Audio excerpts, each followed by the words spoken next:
hasratku, rinduku.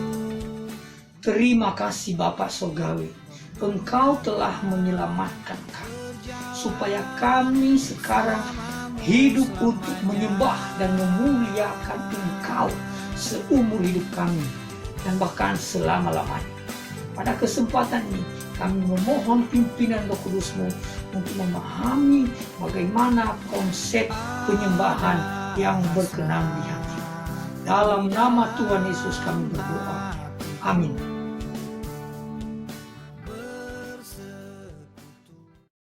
Bapak, Ibu, Saudara yang terkasih di dalam Tuhan Yesus Kristus, sebagaimana pada sesi pendahuluan sebelumnya, dalam video saya sudah sampaikan bahwa tujuan yang tertinggi dari keselamatan itu adalah supaya kita menyembah Allah.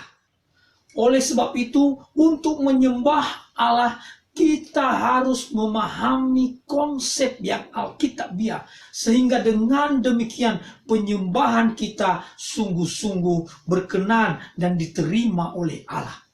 Nah, pada bagian ini kita akan membahas bagian pendahuluan berupa latar belakang dan pengertian penyembahan. Saya akan membacakan satu bagian firman Tuhan buat kita sebagai dasar bagaimana kita harus hidup. Ibrani pasal yang ke-13 ayat yang ke-15. Demikian firman Tuhan. Sebab itu marilah kita oleh Dia senantiasa mempersembahkan korban syukur kepada Allah, yaitu ucapan bibir yang memuliakan namanya. Sesungguhnya pada hakikatnya manusia dengan seluruh keberadaannya memiliki naluri yang kuat untuk melaksanakan penyembahan. Bahkan sekalipun orang itu adalah ateis, dia mengaku dengan berkata, Tuhan tahu saya ateis. Jadi dengan demikian sebenarnya dia mengaku akan adanya Allah dan dia pun melaksanakan penyembahan.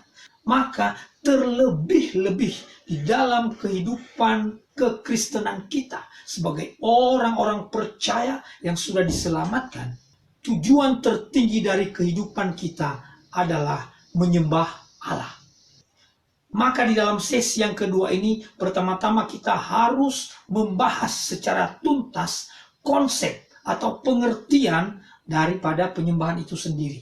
Tetapi jangan salah, jangan sampai kita mengira kita menyembah Allah, padahal kita tidak tahu bagaimana tuntutan Allah di dalam penyembahan itu, sehingga kita melaksanakan penyembahan namun tidak berkenan kepada Allah. Oleh sebab itu kita harus memiliki konsep yang benar. Nah, mungkin di dalam pembahasan ini tidak cukup buat teman-teman dan para praktisi yang menyukai teologi. Untuk lebih jelasnya nanti bisa dilihat di blog saya seperti yang tertulis di bawah ini. Nah, secara singkat, orang-orang di dalam perjanjian lama sejak manusia pertama, Adam dan Hawa, telah melaksanakan penyembahan terhadap Allah. Kain dan Habel menyembah Allah dengan mempersembahkan harta milik mereka.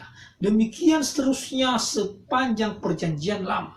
Tuhan Yesus dalam perjanjian baru, jemaat mula-mula telah melaksanakan penyembahan. Dan di dalam surat yang kita baca tadi disebutkan, marilah kita mempersembahkan persembahan kita, yaitu ucapan bibir yang memuliakan nama Tuhan. Dalam International Standard Bible Encyclopedia dijelaskan beberapa konsep yang berhubungan dengan penyembahan dalam perjanjian lama sebagai berikut. Yang pertama, penyembahan berhubungan dengan tindakan pengorbanan. Yang kedua, penyembahan dilakukan dengan penghormatan dan pemujaan sebagai wujud dari ucapan terima kasih atas kebaikan Tuhan. Penyembahan yang semacam ini terkadang diekspresikan dengan sujud, berlutut, dan juga menyanyikan puji-pujian kepada Allah.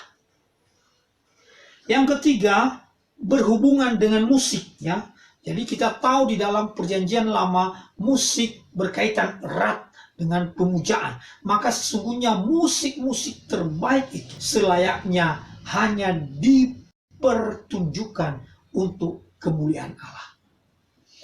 Yang keempat, penyembahan melibatkan unsur-unsur pujian dan doa kepada Allah. Dan yang terakhir, penyembahan juga dikemas dalam pesta tahunan sebagaimana yang telah diperintahkan Tuhan kepada bangsa Israel. Secara terminologis, setidaknya ada dua kata Ibrani yang menjelaskan pengertian penyembahan dalam perjanjian lama. Yang pertama adalah sakah. Sakah ini merupakan kata Ibrani yang paling utama dalam perjanjian lama, yang artinya sujud atau berlutut. Ya, maka di dalam Keluaran pasal 4 ayat 31 disebutkan di situ, berlututlah mereka dan sujud menyembah. Ekspresi penyembahan yang semacam ini merupakan gabungan antara kerendahan hati dan sikap hormat yang dipertujukan kepada Allah. Jadi orang-orang perjanjian lama memberikan penghormatan kepada Allah yang diekspresikan melalui gerakan tubuh mereka sampai mereka sujud dan memuliakan Allah. Sujud dengan muka sampai ke tanah.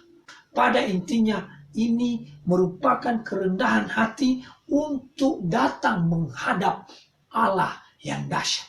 Kata Ibrani yang kedua adalah kadab, yang berarti tersungkur. Konsep dasarnya adalah seorang yang menundukkan kepalanya dan bahkan sampai tersungkur untuk memberikan penghormatan. Nah, di dalam perjanjian baru secara terminologis ada beberapa kata Yunani yang bisa memberikan konsepsi tentang penyembahan.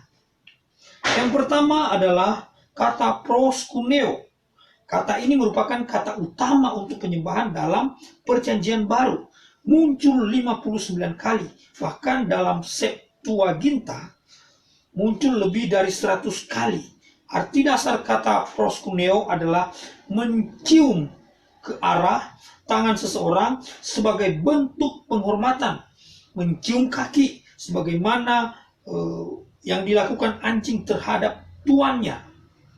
Jadi itu konsep dasar proskuneo. Kata yang kedua adalah sebomai. Kata ini merupakan kata yang berasal dari akar kata sebo yang berarti menyembah, menghormati, memuja. Pengertiannya adalah sama semua, penghormatan, ibadah, takut, kagum. Jadi ketika dikatakan takut akan Allah, itu artinya hormat, menyembah akan Allah. Kata yang ketiga adalah latreuo, biasanya diterjemahkan melayani. Jadi Bapak Ibu, sesungguhnya kata latreuo yang diterjemahkan melayani itu sebenarnya menyembah. Kalau kita melayani Allah, itu berarti kita menyembah Allah. Dan kata yang keempat adalah doksa. Kata ini merupakan kata benda yang memiliki arti dasar kemuliaan atau kemegahan, dan kata kerjanya adalah doxazo, artinya memuliakan atau meninggikan. Dalam konsep sekuler, pemakaian kata ini dihubungkan dengan penghormatan kepada seseorang. Dalam perjanjian baru, ada kalanya kemuliaan atau penghormatan diberikan kepada manusia. Akan tetapi kemuliaan atau penghormatan tertinggi hanya diberikan kepada Allah, kepada Kristus.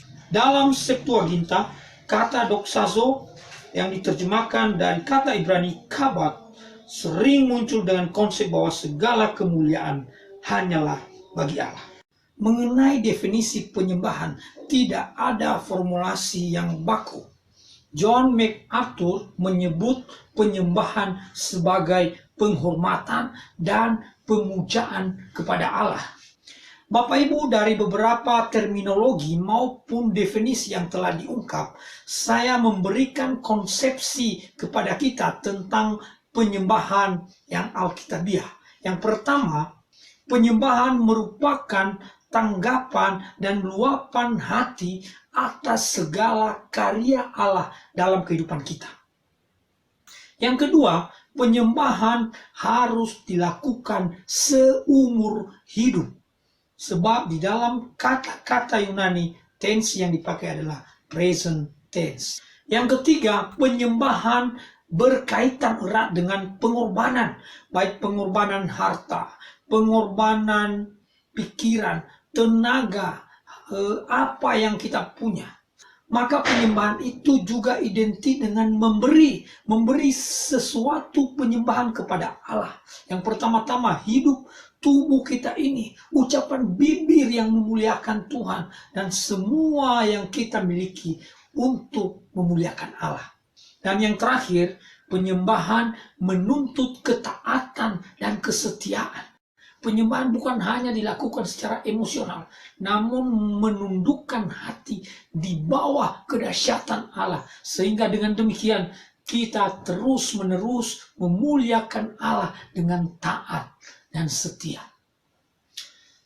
Bapak Ibu yang terkasih, demikian konsepsi penyembahan yang bisa saya bagikan untuk kita. Semoga kita mau menjadikan penyembahan ini sebagai cara hidup kita, yang kemudian akan dilihat orang sebagai gaya hidup yang menyembah Allah. Tuhan Yesus memberkati kita. Hidup hasratku